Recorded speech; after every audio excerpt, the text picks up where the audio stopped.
සුබ දවසක් වේවා. නිදුක් නිරෝගී භාවය ජීවිතයට ලැබේවා.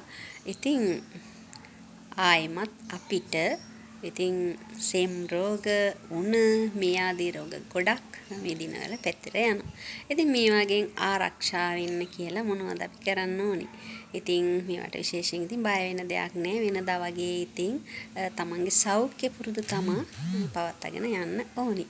ඉතින් අපිට දැන් අහලා එපා වෙලානේ දැන් මේවා මොනවද මෙහෙම කරන්න එහෙම කියලා.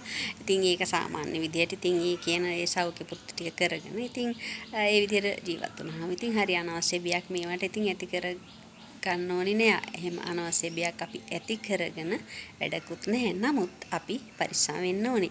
ඉතින් සෙනඟ ගොඩක් ගැව්වෙන මාසෙකක් දාන්න ඕන නම් මාසෙකක් දාන්න. මොකද කිඹුමක් හරි අපි ගමු වස්රතේක ගමන් කරනකොට කිඹුමක් ගියා කියලා කාට හරි ඉතින් ලෙඩක් තියෙන කෙනෙකුට ඉතින් ඒ වෙලාවේ අපි ආරක්ෂා වෙන්න අපිට මාස් එකක් ළඟ තියනවා නම් හොඳයි.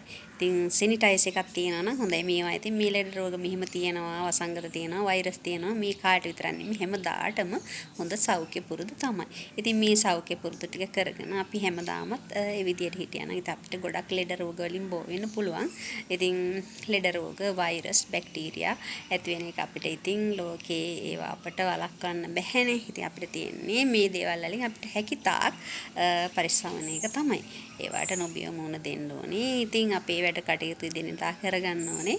ඉතින් ඒ විදියට සෞඛ්‍ය පුරුදු අනුගමනය කරලා ඉතින් සාමාන්‍ය විදියට ඉතින් ජීවත් වෙන්න ඕනේ. එතකොට ඉතින් අපිට ගොඩාක් ලෙඩ රෝග වලින් වැළකීලා ඉන්න පුළුවන්.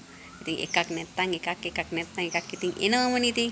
ඉතින් හැම එකටම අපිත් හැඩ ගැහෙන්න වෙනවා. ඉතින් එහෙම තමයි. ඉතින් මේ දවස්වල තියෙනවා වුණ රෝග තියෙනවා, වෛරස් තියෙනවා. මේ වගේ ටිකක් පරිස්සම් වෙලා ඉතින් අපි ඉන්න බලමු. ඉතින් හැම දිනාටම නිදුක් නිරෝගී ජීවිතයක් ලැබේවා කියලා ප්‍රාර්ථනා කරනවා. ගිහින් ඉන්න ආය දවසක හම්බෙමු.